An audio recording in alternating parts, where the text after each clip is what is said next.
Muchas gracias por acompañarnos hoy. Mi nombre es Isabela Coratela y este canal está dedicado al feminismo y a visibilizar la violencia de género y aportar al cambio. Es un honor tener con nosotros a Jimena Céspedes, madre de Ana María, quien fue a sus 18 años víctima de feminicidio.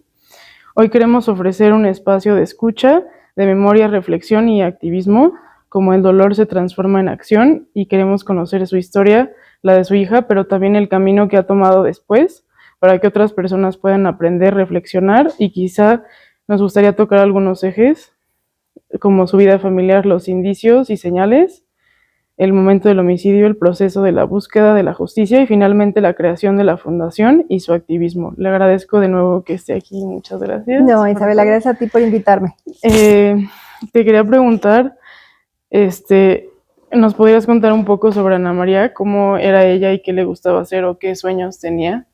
Mira, Ana María es una joven que yo siempre he descrito como una niña brillante. Sí. Y era brillante. Justo acabo de estar con mi hija que vive en el extranjero, con mi otra hija, y tenía una foto de Ana María de cuando era chiquita, y tenía una cara como si fuera un ángel, pero era un ángel, parecía un demonio, o sea, pero era porque era súper activa, de esas niñas que no se podía quedar quieta. Muy hiperactiva. Sí, pero además le encantaba brincar por todos lados, le hacía gimnasia olímpica, entonces mi marido le puso de apodo el changuito, entonces el changuito para todo el mundo, y así era, pero una niña brillante, esas que tú llegabas, incluso en esa foto, lo que más me impresiona es la luz que tenía, porque ella tenía como una luz así, como un halo brillante, que a donde llegaba, todo el mundo tenía que ver con ella. Me acuerdo perfectamente, una vez estábamos en Disney y cuando de pronto me doy cuenta que todos estamos viendo así el desfile, el típico desfile de Disney, y cuando me doy cuenta que la gente no estaba grabando hacia afuera, sino que se ha volteado y está grabando a Ana María, porque Ana María estaba bailando al mismo ritmo de la música y debía tener 3 años, no creo que hubiera tenido más. Y todos se pusieron alrededor de ella. Y todos esa era su vida, o sea, eran esas niñas que como carismática, ¿no? Y que tenía una empatía enorme con la gente también y entendía muy bien lo que la gente quería. Entonces, eso era, quería estudiar medicina. Bueno, logró entrar a la universidad, logró entrar incluso a la universidad que ella quería estudiar medicina, y toda la vida le fue muy bien en el colegio. Como que las cosas para ellas eran muy fáciles. O sea, era muy inteligente, ¿no? Era inteligente, pero también le quedaba muy fácil. Además, ella no quería preocuparse mucho, entonces terminaban las clases, hacía las tareas y las dejaba listas para no tener que llegar a la casa a estudiar. O sea, esas cosas eran muy estructuradas y muy ordenadas además. Sí, es lo que me imaginé, porque aparte, pues, investigué que estudiaba medicina, entonces seguramente era muy disciplinada en sus estudios y así. Le gustaba mucho, lo que le gustaba lo hacía fácil y lo estudiaba muy bien. Le costó trabajo entrar a la universidad que quería, porque ella decidió, o sea, porque tenía la opción de estudiar en las universidades fáciles, y ella dijo no. Entonces decidió que quería estudiar en la UNAM, en la UP, y ya perdida en La Salle. Entonces ya la habían aceptado en La Salle, en la UNAM al final ni siquiera hizo el examen, pero su idea era estudiar en la UP. Pero pues es una escuela muy chiquita en donde entran muy pocos, y entonces ella hizo el examen, y ese día creo que fue la primera vez que yo la vi medio frustrada, porque pasó el examen, pero no entró en primera ronda directamente a la UP. Hizo el propedéutico, la invitaron pues porque había sacado de las mejores calificaciones, y todavía ya habían empezado y no la habían aceptado todavía. Entonces ella entró a la universidad 2 semanas después de que ya habían entrado todos sus demás compañeros, pero ella logró el sueño, que era estudiar ahí, aunque hubiera llegado 15 días después. O sea, literalmente sí cumplió su sueño de estudiar en la carrera y en la universidad. Y en la universidad que quería. Sí, ya habíamos incluso pagado La Salle, ella ya iba para el otro lado, pero la aceptaron justo el mismo día. Pedimos la devolución de La Salle, y yo me acuerdo haber dejado ese día en la universidad. La ventaja es que ya conocía a los compañeros porque habían hecho el propedéutico con ella, y entonces algunos incluso la esperaron afuera en la puerta para que ella no llegara sola, por lo que ya todos los demás se conocían. Oye, y aparte de esto, también leí que era muy tranquila, o sea, en el sentido de que casi no salía muchísimo a fiestas y así, ¿no? Era muy, pues sí, como muy de casa y así, ¿no? O sea, muy linda, no sé. Sí, sí era tranquila, o sea, mis hijas, ninguna de las dos fue complicada. ¿No? Sí, fiesteras sí eran, pero porque les gusta, sobre todo a Ana María le encantaba bailar, entonces le gustaban las ginebras, y entonces aprendió con mi marido a preparar ginebras. Ella la del bar, y era la que hacía las ginebras para los demás, pero una niña muy centrada, entonces digamos que no era una loca que iba a hacer diabluras en una fiesta. Y de todas formas, pues cuando uno vive sobre todo en este lugar de Atizapán, pues como quedamos lejos de todo, siempre había alguien que la llevaba y la recogía, siempre sabíamos dónde estaba, generalmente iban a fiestas en casa o de si acaso a cine, pues no eran temas de irse a antros ni nada, entonces pues en realidad era muy controlada la situación o a dónde iban y con quién iban. Ah, sí, la verdad es que, bueno, por lo que también he leído, pues, sí, era muy querida por todos, entonces... Sí, era de esas niñas que todo el mundo quería, que eso era una ventaja también, sí. ¿Y cómo era la dinámica familiar antes de que ocurriera este hecho? O sea, su relación con ustedes, con su hermana, su entorno social. Mira, nosotros somos 4, o sea, está mi esposo, mis hijas, que eran Daniela, que tiene 3 años más que Ana María, y ella desde 2020 vive fuera, se fue a estudiar la carrera al extranjero. Entonces Ana María era la niña de casa, o sea, todo en la vida giraba alrededor de Ana María, de a dónde iba, con quién estaba, qué tenía que hacer, si había que comprar alguna cosa, qué quería comer. O sea, Ana María hacía que todos circuláramos alrededor de ella. Ah, ¿en serio? Sí, sí, ella incluso en las mañanas, porque ella nació con una intolerancia a muchos de los alimentos, sobre todo los lácteos y el gluten. Okay. Entonces desde chiquita tuvimos que cuidar mucho lo que comía. Entonces muchas veces lo que hacía, o prácticamente siempre, ella no le gustaba mucho comer por fuera, o sea, pues le gustaba, pero un muy buen restaurante, pero por ejemplo no podía comer pizza, porque la pizza le caía mal, o las cosas que un adolescente normal come, no. Entonces, generalmente yo le hacía la comida y se la mandaba al colegio, después cuando entró a la universidad se la mandaba a la universidad. Entonces, hasta cosas tan sencillas de armarle todo el lunch para que ella comiera y que le gustaba y se le había comido, eso era parte de las dinámicas que teníamos en la casa. Siempre estábamos en dónde está, a qué horas llegas, con quién te vas. Entonces, la dinámica en realidad con una hija afuera, yo sí viajaba 2 veces al año a ver a mi otra hija, y ella generalmente venía en diciembre, entonces pues nos veíamos cada 3 veces al año, por lo menos yo con ella, pero pues en realidad Daniela con Ana María se veían una vez al año, sí chateaban y se hablaban y se conversaban, pero pues ya llevamos prácticamente 5 años con una hija única en casa. Entonces prácticamente Ana María era pues la luz de la casa. Era como la líder, ¿no? Era la líder de la casa y además tenía muy buena relación con mi esposo porque les gustaban los mismos deportes, se sentaban a ver la Fórmula 1, iban y montaban bicicleta los sábados, entonces era una relación más de complicidad que de padre e hijo con mi esposo. Qué bonito. La verdad está muy bonito eso. Y también en el artículo, bueno, en todos los artículos que leí, tú mencionas que vivían en un entorno seguro, o sea, todo, ¿no? La escuela, el fraccionamiento con vigilancia y todo. ¿Qué significado tenía para ustedes esta seguridad? ¿Y cómo luego se transforma la historia? Mira, nosotros nos fuimos a vivir a Zona Esmeralda, porque desde que llegué yo a México, yo soy colombiana, pero me casé hace 25 años, entonces literalmente me trajeron, yo me casé y llegué a México. Y cuando llegué y comenzamos a buscar casas, en general, como que las casas son solas, o sea, no son en fraccionamientos, sobre todo hace 25 años, ahora ya hay muchos fraccionamientos. Y yo como que decía como que eso no me gusta porque yo vivía en una casa en conjunto cerrado en Colombia y casi todo el mundo vive en departamentos. Y cuando llegamos a Sayavedra, primero tenías vigilancia, tenías cámaras y no te sentías, primero te sentías muy libre porque las casas no son pegadas unas a otras, teníamos un jardín enorme adelante. Y en realidad comenzamos a conocer a los vecinos, éramos muy amigos de los vecinos de al lado, a los de atrás, a los de frente, es como que teníamos un entorno muy seguro, vivías en el bosque y al final cualquiera que llegara allá, o sea, no llegaba ni el ladrón porque pues era mucho más fácil tener que robar 20 casas abajo que tener que subir hasta allá y con todas las otras cosas sin significado. Entonces para nosotros primero crecieron en un lugar en donde pudieron ser libres pues porque tenían el jardín, jugaban con el vecino al lado y se pasaban de un trampolín al otro, o sea, esas cosas fueron muy seguras. Y por ejemplo cuando aprendieron a manejar, pues aprendes a manejar en el circuito. La mejor amiga vivía en Sayavedra también, entonces iba y regresaba. Cuando se novió, pues el novio vivía en el fraccionamiento al lado. Y lo máximo que tenía que hacer era bajar hasta el colegio alemán, que nos quedaba 20 minutos. El centro comercial nunca hay nadie, entonces como que era un entorno en donde todo era cerca, aunque tenías que usar el coche para todo. La casa era segura, pues nosotros nos sentíamos muy seguros en la casa, pues, como yo siempre he dicho que yo dejaba siempre la puerta abierta, primero porque no me gusta cargar llaves, y segundo para que saliera y entrara el perro, y para que yo no tuviera que dar, por ejemplo, a la señora de la limpieza llaves. O sea, todo el mundo entraba por la puerta de atrás, uno sabía que estaba abierta. Sí. Entonces, para mí era la libertad de vivir en un lugar en donde tenías mucha naturaleza, en donde era seguro, pues porque solamente aquellos que tienen permiso para entrar pueden entrar, pero también en un lugar en donde hicimos de todo. Un amigo se casó en mi casa, entonces tuvimos boda, tuvimos primeras comuniones, bautizos, todas las fiestas de las niñas estaban allá, o sea, de todo hicimos en esa casa. Entonces, pues para mí ese era como el paraíso más grande que teníamos. Sí, la verdad es un lugar muy bonito. Sí. ¿Y cuándo conocieron al novio de Ana María y cuál fue tu impresión inicial de esa persona? Mira, en realidad, aunque Ana María me dice que ya lo conocía desde antes, él entró a primero de secundaria al colegio alemán. Ana María estaba desde primero de kinder, entonces pues yo conocía, digamos que a sus amigos de siempre, pues porque llevamos viéndolos desde que estaban en primero de kinder.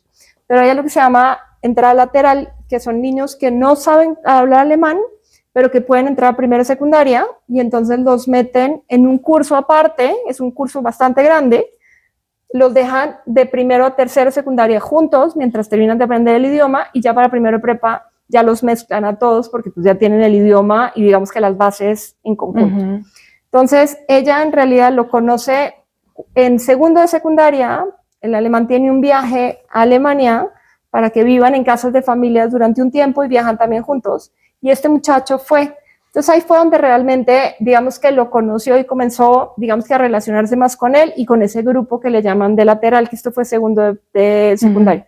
Regresan en tercero de secundaria, se vuelven muy amigos, pero primero de prepa, Ana María, entra pandemia, que es cuando pues, ya los mandan a todos para la casa, y Ana María tenía entrada al internado, ellas tienen pasaporte europeo, y entonces se van las dos para Alemania. Ana María al internado y Daniela a la universidad. Entonces, durante ese año, parece que chatearon mucho, hablaban por Zoom y todo, pero no se vieron.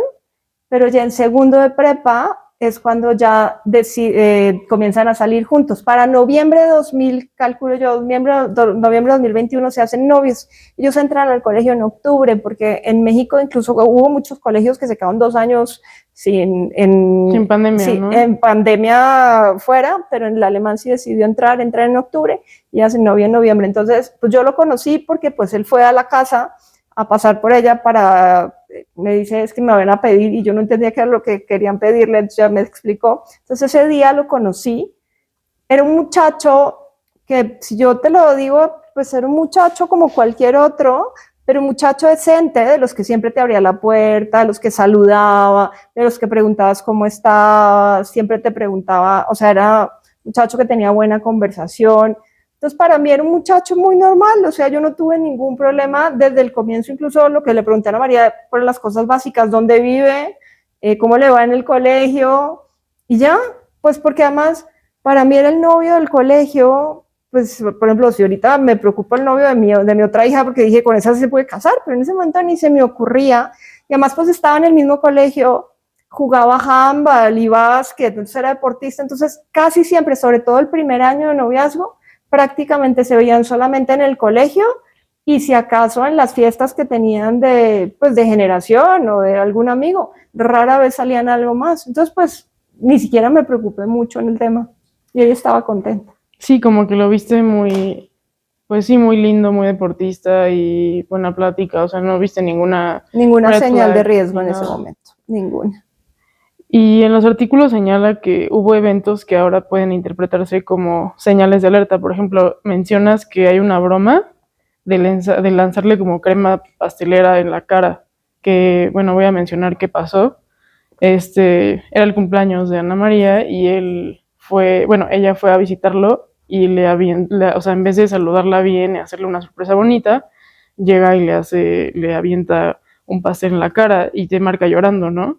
Sí, ahí el problema adicional era que le acaban de operar la nariz. Ah, sí lo mencionaste. Entonces, también, como le acaban de operar la nariz, digamos que de pronto en otro momento Ana María hubiera dicho, es una chanza muy pesada, pero le acaban de operar la nariz. Y él lo sabía también. Ella fue a mostrar la nariz, entre otras. Sí. Entonces esa sí fue de esas que a mí no me gustaron, y yo lo primero que le dije, porque él casi nunca iba a la casa. Sí.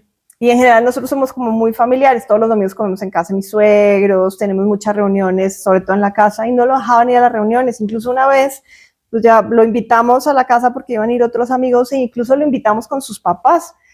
y llegó tarde y sin los papás que no habían podido ir. Entonces dije, bueno, pues no pasa nada porque tampoco era que quisiéramos, pues no necesitábamos hacer mucha relación si es el novio del colegio. Claro. Y desde el principio él siempre había dicho que cuando terminara el colegio se quería ir para Alemania a estudiar. Entonces con mayor razón uno decía, pues va a ser un noviazgo de... Sí, de unos meses. De año y medio más o menos.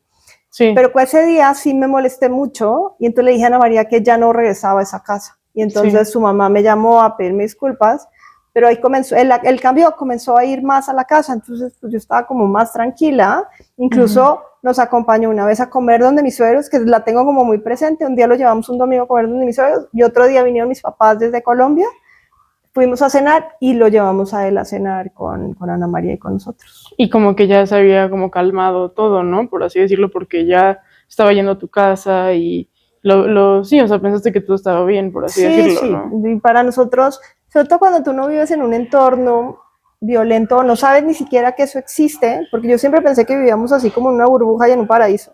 Sí. Cuando no sabes eso, algunas reacciones que para una persona que sí las entiende, las ve y dice eso es violencia, para nosotros no lo era porque no sabíamos que eso pasaba. Exacto. Y también tú comentaste en las entrevistas y en todo lo que vi que la violencia no es lineal y que tu hija no hubo violencia física al principio, sino más bien psicológica, relacional. ¿Cómo podrías explicar cómo fue escalando y qué le permitió darse cuenta o cómo te permitió darte cuenta que había un problema? Mira, en realidad lo que le pasa a todas las mujeres y en general cualquier relación de pareja es que si desde el primer día en donde alguno de los dos se enoja y le pega a la otra persona, lo más seguro es que pues en ese momento rompes la relación y te vas, o sea. Sí. Pero casi nunca empieza una relación en donde la primera señal de violencia sea una violencia física. Casi siempre la violencia va a ser o una broma, o una humillación, o es que no es para tanto, o es que es tu culpa y no me entiende. Entonces comienza la otra persona a pensar que el problema es de ella. Por ejemplo, cuando comenzamos ya a ver, digamos que todos los escritos de Ana María, ya obviamente cuando ya había muerto, por ejemplo, el día que fue a cenar, él a la casa con mis papás, o sea, cuando fuimos con mis papás, resulta que él le había dicho que quería llevarla al cine, y Ana María le dijo, no, es que no puedo ir al cine porque vienen mis abuelos, pero mi mamá dice que ¿por qué no vienes con nosotros? Y parece que él se enojó con ella, le dijo que por qué ella tenía que escoger más bien a los abuelos que a él, que él era lo más importante que había. Y entonces, o sea, pero ya llevaba mucho tiempo diciéndole cosas iguales. Y diciéndole que ella era lo más importante para él porque él no podía ser lo más importante para ella. Y te lo comienzan a voltear esas cosas. Y entonces para Ana María fue, lo que pasa es que mi mamá no me va a decir, pues mis abuelos vienen una vez al año, pues no puedo decirles que no puedo ir. Sí. Y al final entonces él fue, y yo la verdad lo vi muy tranquilo, yo ni me di cuenta que hubiera estado enojado con Ana María en su momento, parece que estaba muy enojado. Y después cuando Ana María regresamos a la casa ya a dormir, el donde más, digamos que la atacaban en las noches, yo ahora le digo a todos los papás y a todos los adolescentes, que ojalá pudiéramos sacar los teléfonos en la noche, sí. Porque cuando más violencia se ejerces en la noche, y primero tu cerebro ya está muy cansado, ya no tienes formas muchas veces de discutir, y te duermes con eso que te acaban de decir, y eso te sigue quedando en el subconsciente. Entonces después de eso le decía, parece que esa noche como que fue un acabose, y ella pues solamente le decía, pero es que entiende que son mis abuelos, y ella lo único que quería era quedar bien.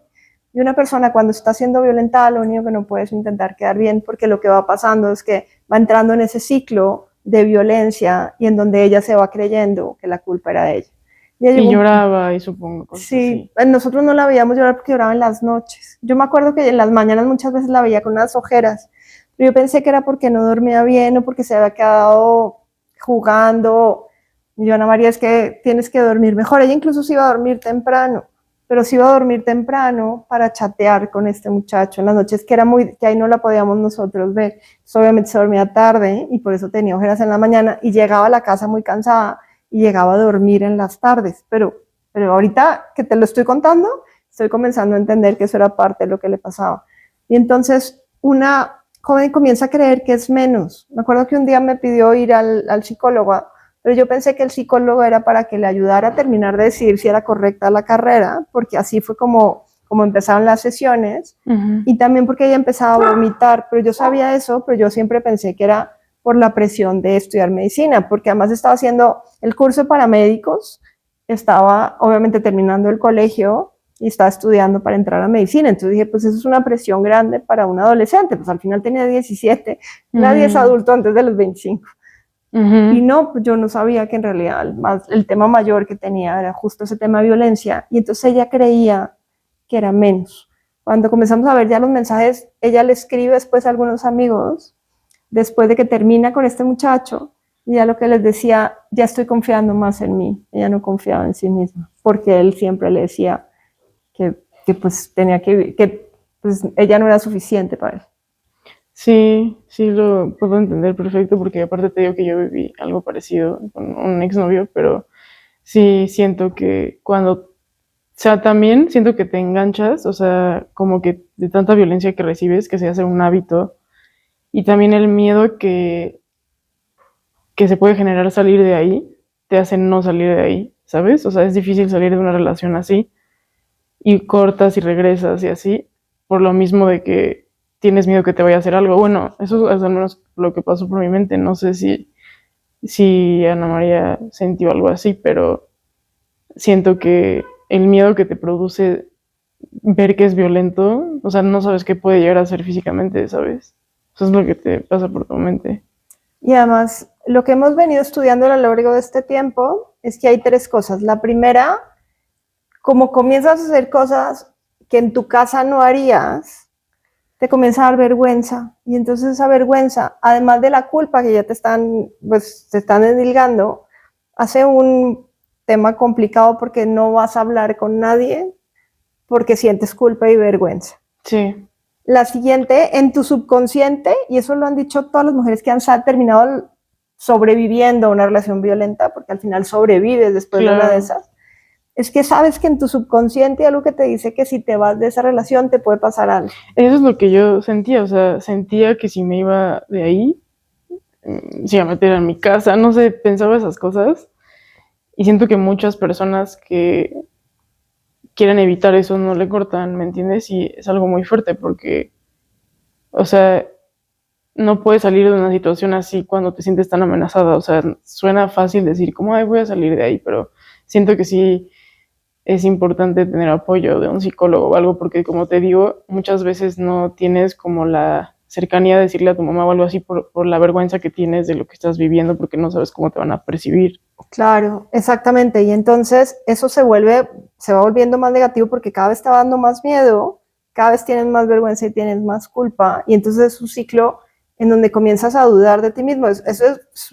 Terminas no queriéndote, y no porque incluso puedes ser la mujer más empoderada. Tengo amigas que literalmente en el trabajo son muy buenas, pero en su vida personal se sienten menos.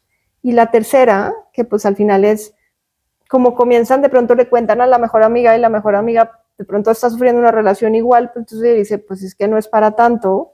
Y entonces no encuentras, digamos, un apoyo algo relacionado con lo que puedes, o algo que te pueda decir que sí puedes salir, y comienzas a sentirte muy sola. Y entonces cuando te sientes muy sola, ahí es donde el violentador aprovecha más la circunstancia, porque le dice, solo yo te entiendo. Y entonces te vas quedando cada vez más. Es un círculo muy difícil, que todo el mundo dice, pero ¿por qué no salió antes? Por todo lo que estamos hablando. Es muy difícil y no hay que juzgar a una mujer cuando está en una relación violenta. Sí, o sea, y justo siento que empiezas a pensar que es normal que te trate así, porque justamente no hay personas que te entiendan o personas que te apoyen, así de que hayan vivido lo mismo o lo minimizan, como, ay, mi novio también lo hace, da igual. Entonces, pues, sí, entiendo perfecto, porque pues, también lo viví y así. Y también te iba a decir que tú hablas de transformar tu duelo con acción en fundar la Fundación de Naná para prevenir la violencia de género. ¿Qué te motivó a dar este paso y cuándo sentiste que esta transición de dolor a acción era posible? Mira, la primera vez que tuve como la luz, digamos, lo primero fue, estábamos en el velorio y mi cuñado dijo, yo quiero hacer una fundación. Y yo lo miré así con cara de, bueno, está bien. Y yo seguí derecho. Pero cuando yo salgo a medios a pedir justicia por Ana María, me escribe una señora que todavía hablamos seguido. a decirme que con lo que yo había contado, ella se había ido al celular de su hija y se había encontrado que tenía amenazas de muerte de parte del novio. No inventes. Y entonces ella puso una orden de alejamiento, todavía la niña tenía 17, le faltaban 2 semanas para cumplir 18 y alcanzó a ponerla a ella. Ella movió cielo y tierra con la fiscalía y con la justicia y todo y puso la orden de alejamiento. Y entonces me dijo que se lo había puesto y ella quería, cuando una mamá hace algo así y la hija además está enojada con ella lo único que necesitaba era alguien que le reafirmara que había hecho lo correcto. Entonces le dije que sí, que era lo correcto, que le había salvado la vida a la hija, pero la hija seguía muy enojada, entonces ella me contaba, hasta que dije, a ver, si quieres hablo yo con tu hija, si tu hija quiere hablar conmigo yo no tengo problema. Me dijo, habló con ella y me dijo, sí, y entonces me fui a ver a la hija, y la hija me contó más o menos que seguramente era más o menos lo mismo que le había pasado a Ana María, y todo lo que había hecho con el novio, y todo lo que no le había contado a los papás, siendo que venía de una familia como la nuestra, no estaba papá, mamá, el hermano, en un buen colegio y todo. Y ahí dije, ay, mira, la vida de Ana María puede salvar vidas, fue la primera vez. En diciembre de ese año, que estábamos hablando de 2023, cuando le contesto a mi hermana me dijo, déjame, la pongo a hablar con una señora que hizo una fundación que se llama la Fundación Juanfer, que es a raíz de su hijo, que él sí se murió de chiquito, pero se cayó de un 10º piso o alguna cosa así, de un balcón. Y ella hizo una fundación para sacar niños de la calle. Eso es, bueno, para educar realmente a niños de bajos recursos y sacarlos y motivarlos y a las mamás también. Y entonces, no era tanto para que yo estuviera en esa fundación, sino para que me dijera cómo se hacía la fundación. Yo pensé que me iba a decir el tema de cómo se hacen las fundaciones, cómo funciona administrativamente. Y me dijo, a ver, yo lo único que te voy a decir es, el día en donde sientas que de lo único que quieres vivir es de hacer una fundación, ese día haz la fundación. Si es para que cuando te sobre el tiempo ni la hagas. Y eso fue todo lo que me dijo, no me dijo nada más. Y yo, bueno, y colgamos. Sí. Y entonces me seguían entrevistando y comencé a ver que la gente me llamaba a preguntarme o a decirme que si les podía contar la historia o si les podía decir cuáles eran las señales de alerta. Y eso que yo todavía no las tenía muy claras. Y fue cuando dije, ya, eso es lo que quiero. Yo quiero seguir saliendo, pues mi trabajo siempre ha sido la comunicación. Yo quiero seguir comunicando lo que está pasando, de tal manera que con eso pueda salvar vidas de mujeres. Y ahí fue cuando decidimos hacer la fundación. Esto lo había haber puesto, Ana María murió en septiembre, como para febrero ya sabía yo que quería hacerlo, todavía no sabía el cómo. Y después, eso fue en febrero, en marzo, para el 8 de marzo, me llama una periodista amiga a preguntarme que cuál era mi contingente para el 8 de marzo. Y yo, ¿qué es un contingente? Y entonces, bueno, armamos todos, imprimimos playeras, sacamos pancartas, llegaron 80 mujeres a marchar con nosotros y yo ni siquiera sabía ni dónde habían salido.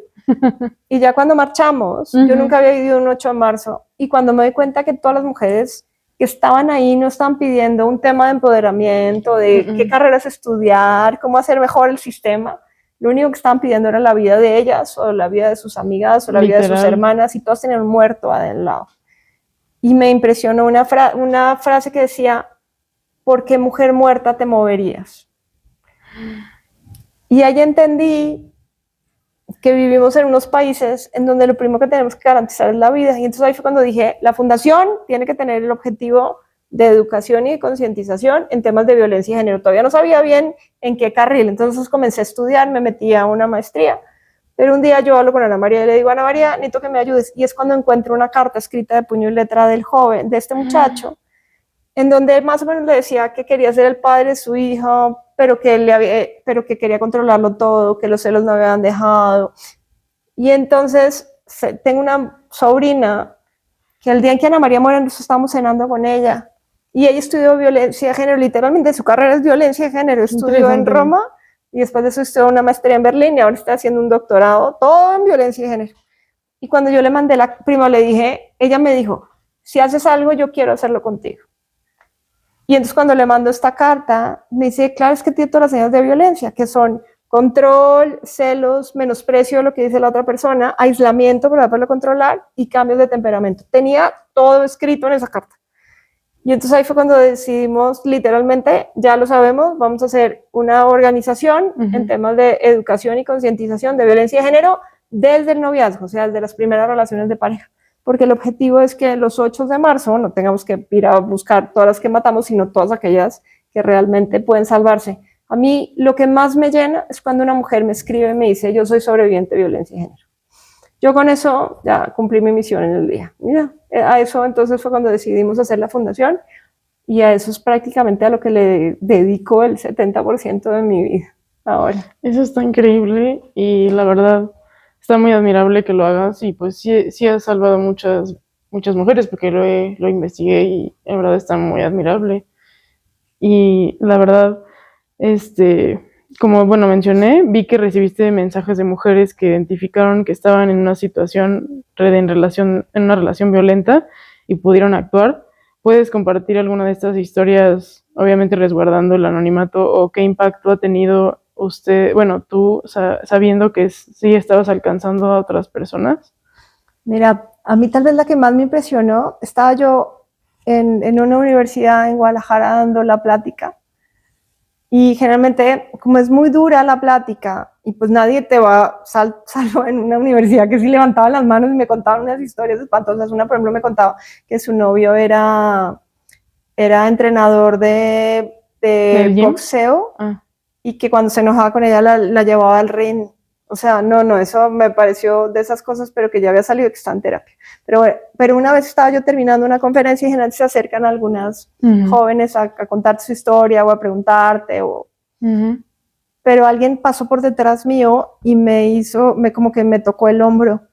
Y me volteé, le dije, a ver, espérame un momento, me volteé y me dijo, yo solamente vengo a agradecerte porque mi mamá te oyó en una conferencia y me salvó la vida. Yo ahí sí la abracé, lloré, todo, y dije, con eso que esa mujer dijo, con una mujer que uno salve, ya con eso así. Obviamente sí me llegan muchas, me dicen que en el podcast que vieron la señal de violencia y nos preguntan que con quién podrían hablar o qué podrían hacer. Nosotros no atendemos a las personas, pero sí tenemos una red grande de apoyo. Justo ahorita, por ejemplo, hay de una joven que no han podido sacarla de ahí y tenemos una experta que hace escenarios de salida y te da, a ver, mira, hay que sacarla, incluso ella maneja un refugio y hay casos en donde ha dicho, he tenido que pasar las mujeres literalmente de buscarles a alguien que les dé un pasaporte, a alguien que las acoge en alguna parte, hemos tenido que sacar mujeres del país.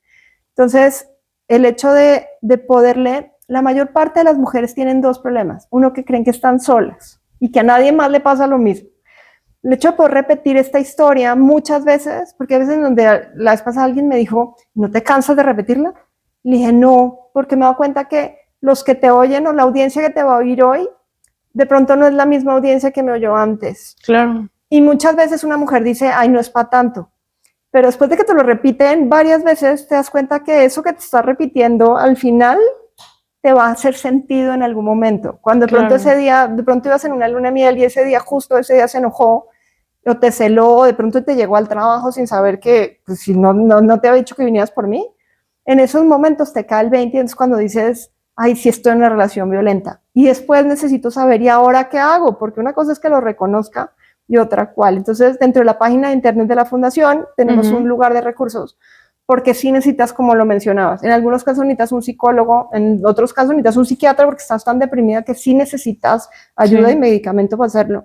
Vas a necesitar un abogado, porque pronto vas a necesitar una orden de alejamiento o vas a tener que poner una denuncia para poner un precedente, para que no se acerque más, o si le vas a contar a tus padres, de pronto necesitas el acompañamiento de alguien que te pueda entender y que les explique a tus padres qué es lo que está pasando. Entonces, lo que queremos realmente desde la fundación y que creemos que ese ha sido, digamos que el acierto, es poder contar una historia empática, porque a cualquier persona nos puede pasar y no podemos juzgar nunca a una mujer, y del otro lado dar los recursos más sencillos para que pueda salir adelante con la ayuda, obviamente, de gente experta y pues de su propio entorno, que no le tenga miedo a su entorno, porque muchas veces las jóvenes le tienen miedo a sus papás, siendo que los papás tendrían que ser aquellos que también tenemos que enseñarles, porque muchos papás pues les pasa como a nosotros, no teníamos ni idea, y si alguien nos hubiera dicho, quién sabe si hubiéramos tenido las herramientas que tenemos ahora. Exacto. ¿Y qué estrategias implementa la fundación? Aquí, bueno, yo sé que va dirigida a las jóvenes que intentan, bueno, para ayudarles a salir de las relaciones y todo eso, pero ¿cuáles crees que son los retos más importantes para que la prevención de violencia de pareja funcione en México?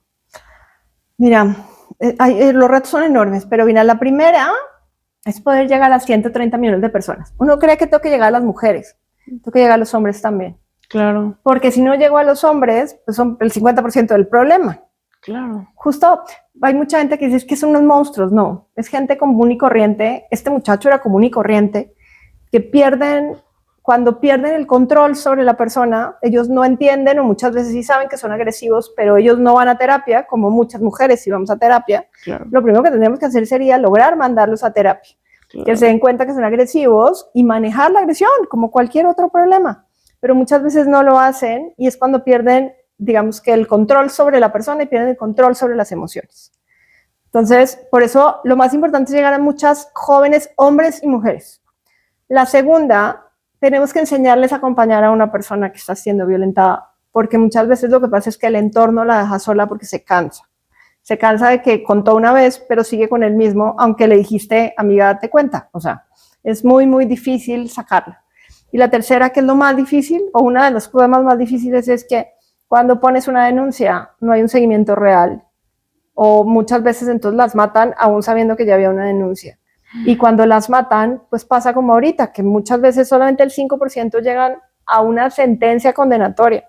O sea, hay un 95% que no. Entonces, pues si lográramos que el 100% de aquellos feminicidios, pues la persona que lo piensa, de pronto lo va a pensar 2 veces antes de hacerlo porque sabe que puede terminar en la cárcel. Claro. Pero si sabes que no va a pasar nada legalmente, aunque existan las leyes, pues eso también ayuda pues al violentador. Hoy, por ejemplo, que venía por acá, 2 personas se saltaron el semáforo en rojo y yo decía, pero si la gente no es capaz ni siquiera de aceptar que existe un semáforo en rojo y que tienes que parar 2 minutos mientras cambia, pues la posibilidad de que le quites la vida a otra persona, pues porque la ley no se aplica, es muy fácil. Entonces, los retos son enormes. Por ahora, el reto principal que tenemos nosotros es poder llegar a 130 millones de personas muchas veces, para que todo el mundo entienda que sí existe un problema y que tenemos que combatirlo desde la misma sociedad, porque tenemos que ser capaces de denunciarlo, tenemos que ser capaces de levantar la voz, tenemos que ser capaces como padres, si vemos que nuestro hijo es agresivo, de mandarlo a terapia. Y ojalá la persona que es agresiva, sea padre o no, pueda ir a terapia también. Y desde tu experiencia, ¿cuáles crees que son las señales más importantes que las personas, ya sea jóvenes, madres, padres, chicas, deberían de reconocer en una relación adolescente o joven? Mira, la primera habría que siempre se nos olvida que lo más importante es la intuición. Cuando tú estás en una relación y comienzas a no sentirte a gusto, deberías salir de ahí porque hay algo que no está bien. Y esa, como que la apagamos y se nos olvida. Esa yo creo que sería la primera. A las madres que cuando dicen, es que no me gusta este muchacho, deberían creerle la hija al Desde muchacho. Luego, sí. Y a la joven también que dice, es que hoy no me siento bien con él, deberíamos creerle a la intuición. Ojalá esa fuera la primera. Pero si no, son esas 5 que te acabo de mencionar. Uno es cuando comienza en cualquier relación en donde la violencia empieza, es por un tema de control, que quieres controlar a la persona y a la situación.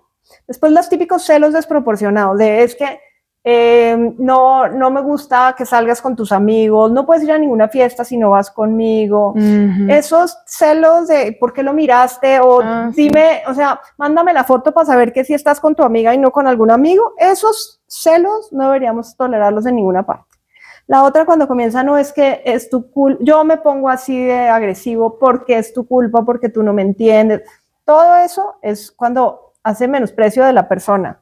Sí, que minimiza sus emociones, ¿no? Claro, y la humilla, y le dice, no, pues es que eso te pasa por salir así vestidos. Todas esas cosas que hacen que comiences a sentirte que la culpa es tuya.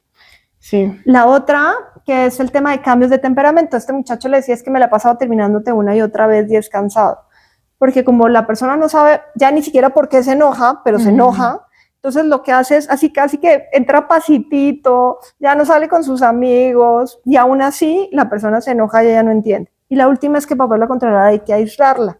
Entonces cuando le dices, es que tus amigas no tienen la misma relación que nosotros, es que tus amigas no nos entienden. O las critican, ¿no? Las propias amigas. También eso hace que, bueno, es que yo también te digo que lo viví con mi expareja, siento que cuando critica tanto a tus amigas, mujeres, es raro, ¿no? Porque no critica a los hombres, pero a las mujeres sí. O sea, hace que, pues, como la mayoría de las mujeres tiene más amigas que de hombres, pues te quedas sin nadie. Claro. ¿Sabes? Y si de por sí ese tipo de personas no te deja salir con amigos hombres, o sea, te quedas sin nadie. Entonces, la idea es eso, te tiene que aislar de ese círculo. Pero lo que la gente no sabe es que el momento más peligroso no es cuando estás dentro de la relación violenta. Obviamente sí corres un riesgo psicológico, emocional, sexual y físico. Pero el problema es que cuando decides salir de la relación violenta, necesitas primero como algo que decida que vas a salir. Pero cuando sales de la relación, ves a que sales o lo amenazas de que vas a salir, la persona pierde el control sobre la persona y a ella no le gusta, porque se acostumbró a tener control sobre esa persona. Y es donde generalmente las matan dentro de los 3 meses siguientes.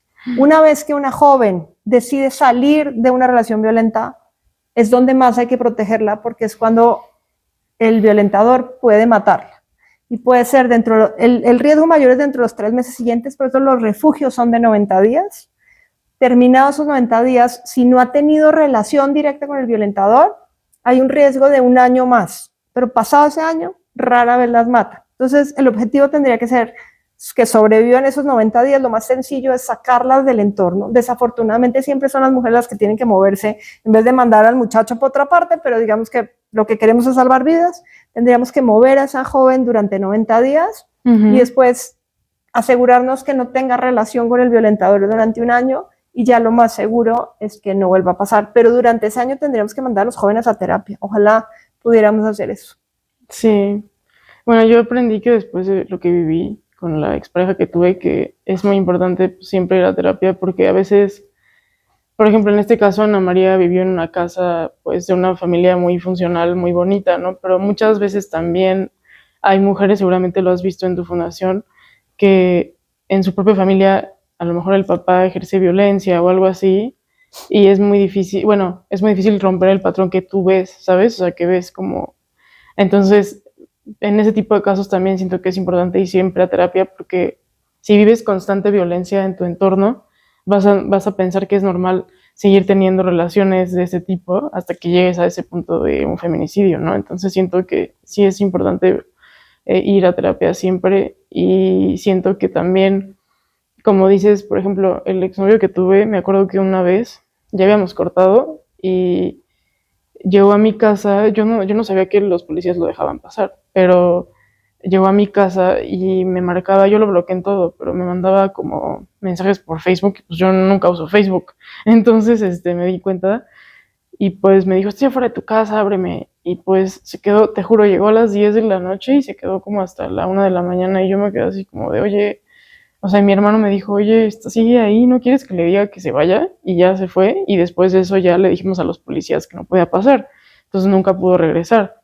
Pero imagínate que yo hubiera vivido sola, ¿sabes? O sea, tú nunca sabes en ese caso. Él sabía que mi abuela, mi mamá, mi hermano vivían aquí, pero, por ejemplo, Ana María estaba sola. Estaba sola y él sabía. Y eso es una ventaja para ellos. Él sabía cómo meterse por la ventana, porque a veces se metía por la ventana.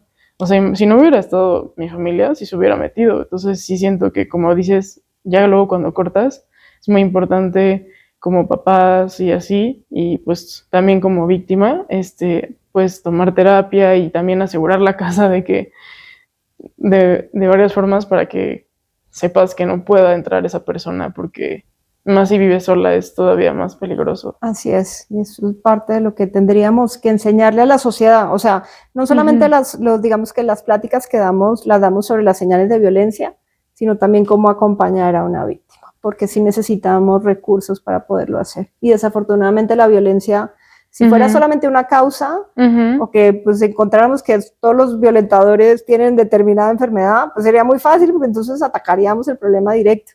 Pero es demasiado compleja y lleva siglos. Entonces, pero antes no las mataban, porque antes se quedaban con el violentador toda la vida. En cambio ahora, como si cortan con el violentador, por eso es que ha aumentado tanto las muertes, desafortunadamente. Bueno, más el tema que no hay legalidad, que es eso. Sí, eso sí estaba impresionante. El otro día yo estaba en el Metrobús platicando con una amiga de que voy a hacer este canal de violencia de género y así, y al lado de mí en el Metrobús había una mamá que me dijo, oye, escuché de lo que hablaste, yo también, mi hija fue víctima de feminicidio y así, y me gustaría participar en tu canal. O sea, me dijo que igual quiere salir y todo, y me contó que pues la expareja de su hija tenía esquizofrenia, pero no sabían. O sea, le contaron los papás de la víctima, bueno, digo, del feminicida, le contaron después a la mamá, ¿no? Pero ella no sabía que tenía esquizofrenia y en un ataque, pues la mató. Entonces. Pero de todas formas, aunque hubiera sido víctimas por el tema de esquizofrenia, sí, siempre vas a encontrar una excusa de por qué la mató. Sí, una justificación, ¿no? Una justificación. O sea, la esquizofrenia no es justificación para que mates a alguien. Sí. O sea, generalmente ya existía una relación de violencia. Y ella seguramente no lo dijo, y ella chava, muchas veces. Entonces, parte de lo que tendríamos primero, hay que entender que la violencia de género se ejerce directamente por hombres sobre mujeres y que no necesitas una enfermedad detrás para cometerla. Ya obviamente, si estás bajo sustancias de alcohol, droga o tienes algún problema mental, pues obviamente eso puede agudizar para el momento en donde pierden el control, porque al final lo que cambia la emoción es la pérdida de ese control. Entonces, pero no podemos justificarlos, y menos por una enfermedad, porque no tendríamos que matar a nadie. Sí, siento que esas personas justamente que son los papás, o sea, justifican la enfermedad con el asesinato, ¿no? O sea, dicen como de, no, pero es que él tiene ataques que tú no sabes cuando tiene ataques de su enfermedad. O sea, como dices, o sea, no puedes normalizar la violencia con un trastorno, el que sea, ¿sabes? No importa qué trastorno mental o de lo que sea tengas, no puedes. No puedes normalizarlo. Sí. Correcto. Y si pudieras dirigirte directamente a Ana María hoy, ¿qué le dirías? Ay, que sigue siendo una luz y un remanso de paz, y que le agradezco completamente por todo lo que me está permitiendo hacer y por acompañarme en cada paso de lo que estamos haciendo. ¿Qué mensaje tienes para las mujeres que nos están viendo, mujeres jóvenes, parejas o madres, comunidades que te gustaría que entendieran? Mira, la primera, y que yo creo que es la más importante, es que no es culpa nuestra. O sea, y que ojalá todas las mujeres y sobre todo las jóvenes se la tatuaran, que siempre, siempre supieran que no es culpa tuya. Tendrían que poner eso así en el espejo en el que se ven todas las mañanas, quitarse la palabra culpa de cualquier lugar en donde lo tengan, porque eso es parte de con lo que nos maltrata la sociedad, es un tema de culpa. La otra es siempre saber que nunca estamos solas y que siempre hay alternativas. Y que aunque han pasado alguna vez por una relación violenta, están viviendo una relación violenta o conocen a alguien que está en una relación violenta, sepan que no son las únicas y que siempre hay alternativas. Y la última es, la única manera en la que vamos a lograr salir de una relación así o de ayudar a salir a una relación así a alguien es con la información. Entonces, sigan, digamos, aquellas personas que sí saben hablar sobre esos temas, los podcasts en donde les cuentan, porque uno cree que con una sola vez que lo oyó es suficiente, no, necesita mucha información. Entonces los invito a que realmente se eduquen sobre el tema para que puedan salir en su caso o acompañar a víctimas a salir de esas relaciones violentas. Y finalmente, ¿qué visión tienes tú para los próximos años de la fundación y del cambio que quieres ver en la sociedad? Mira, me encantaría que, no sé si es de pronto el 9 de marzo, que saliéramos a hacer otra marcha con todas las mujeres que puedan llegar y decir, y que no solamente es conmigo, la ventaja de poder abrir estos canales es que se está abriendo una nueva, más bien, se está poniendo sobre la mesa una conversación que no estaba en la mesa. Entonces, abrir conversación, yo creo que es lo más importante, que es lo que estamos logrando desde la fundación y que estamos haciendo algo que es una vertebración de fundaciones que trabajan el tema de violencia de género, los refugios, los que tienen psicólogos, los que tienen jurídicos, los que tienen, para que realmente se pueda hacer una red. Digamos que eso es lo primero en lo que estamos trabajando y que yo espero que en varios años tengamos ya una red completa de personas que atiendan a las mujeres, pero también que atiendan a los hombres. Porque si no logramos atender a los hombres, pues estamos haciendo solo el 50% del trabajo. Y la otra, que me encantaría que eso fuera parte de lo que hagamos en la fundación, es que cada uno de nosotros fuera un embajador de paz al final. Y que todos tengamos toda la información tan clara que podamos ayudarle al de al lado a salir. Así como alguna vez tuvieron ustedes de pronto curso de ética y uno sabía que paraba en el semáforo y pasaba por el semáforo, que todos tengamos de la misma conciencia de que existe la violencia y que tenemos que hacer para pararla. Ya con eso, yo ya podría dejar la fundación que funcione libre y ya me podría retirar. Eso sería como, yo creo que mi mayor anhelo en todos estos temas. Ay, muchas gracias, Jimena, por todo. Y como te dije antes, te admiro mucho porque convertiste todo este dolor en activismo y estás luchando por muchas mujeres y por la sociedad en general. Y quisiera saber si tienes algún mensaje o invitación al público por tu parte antes de concluir. Sí, me encantaría que pues nos sigan obviamente en las redes sociales, que posteamos mucha información para que les ayude. La página se llama fundacionnana.com y en las redes está en Fundación Nana, así tal cual nos encuentran en cualquiera. Y ahí están todos los recursos por si necesitan ayuda y si necesitan algo en particular, por favor que no duden en escribirme. Nosotros estamos para servirles a todos aquellos que necesitan. Nosotros, como les digo, no atendemos, pero sí tenemos los recursos que les pueden ayudar en el futuro y que pues todo aquel que quiera saber más información, por favor que nos vaya contactando a través de la fundación. Muchas gracias y vamos a también a postear en la descripción el link para que puedan sumarse a la fundación y todo. Muchas gracias. No, gracias a ti y pues muchas felicidades. Gracias. Y te iba a decir que, bueno, ya cortamos, pero bueno, no, porque esto lo quiero añadir, esto es importante, es una pregunta que se me acaba de ocurrir, sigue grabando, que siento que, por ejemplo, yo en lo personal ahorita acabo de vivir como un distanciamiento con un amigo que la verdad se me hizo muy violento emocionalmente, porque, bueno, aparte de que él es adicto a sustancias de drogas, yo me di cuenta de que, por ejemplo, te conté que una persona cercana a mí fue víctima de un feminicidio y pues yo estaba viviendo un duelo en ese momento.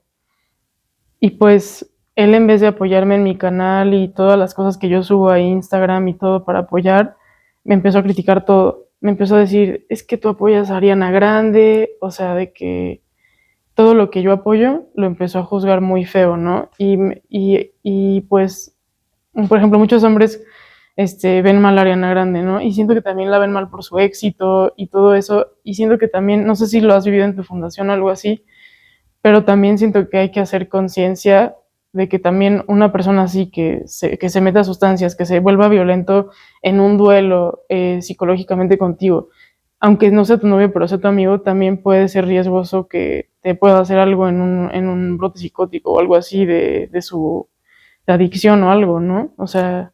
Y además, hiciste lo correcto. Y te voy a decir por qué. Porque lo primero que tendríamos que trabajar como sociedad es en no normalizar la violencia. Y él estaba ejerciendo violencia contigo. Sí. Y la voy a poder ejercer con cualquier otra persona. Ahí, mi única recomendación es, dependiendo de la relación que tengas con esa persona, si pudieras hablar con su mamá y decírselo.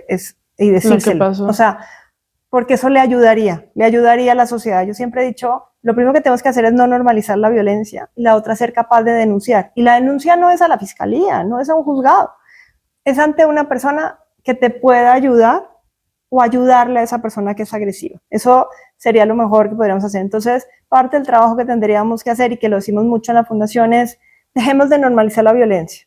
Si uno de los amigos está ejerciendo violencia dentro del chat en grupo, sáquenlo del chat. O sea, ¿por qué tenemos que aguantar a un joven así? O como hiciste tú, pues me voy a alejar porque no está bien ni para mi salud. Y pues yo no quiero nada vivir en un entorno en donde tenga yo que protegerme de alguien, aunque sea mi amigo. Justo son esas cosas que tendríamos que comenzar así, pero tendríamos que acompañarlos de la denuncia, porque de pronto podemos salvar una vida. Sí, o sea, de igual manera, un amigo también te podría violentar, no solo una pareja, ¿no? O sea, es mejor alejarse de ese tipo de personas. Y además, sí, o sea, por tu seguridad y por tu salud mental, pero también si tenemos el contacto con alguien, hay una fundación que se llama la Fundación Gendes, con la que trabajamos nosotros. En esa fundación atienden hombres, porque este joven, que adicionalmente, más allá de la sustancia o no, es un joven agresivo, en el futuro puede llegar a cometer un error que lo termine metiéndole en la cárcel o incluso termine muriendo. O sea, la mayor parte de los que mueren son hombres, a manos de otros hombres, y después las mujeres a manos de hombres, y generalmente el 60% a manos de sus parejas o exparejas. Lo que al final estás haciendo cuando logramos denunciar o cuando logramos que incluso él vaya a terapia, es que deje de ser un peligro para sí mismo, además de para los demás. O sea, por eso decía que me encantaría que fuéramos embajadores de paz, no solamente pensando en el tema de las violencias contra las mujeres, sino el hecho de que pues necesitamos que los hombres le bajen a la violencia, porque porque por eso el mundo, pues, o sea, por eso nos cuesta dando trabajo, pero tenemos que comenzar a trabajarlo como sociedad y no solamente diciendo, ese no es ese no es mi problema. Pues ahí está el agresivo, déjelo allá. Necesitaríamos comenzar a levantar la voz y eres muy valiente. Gracias.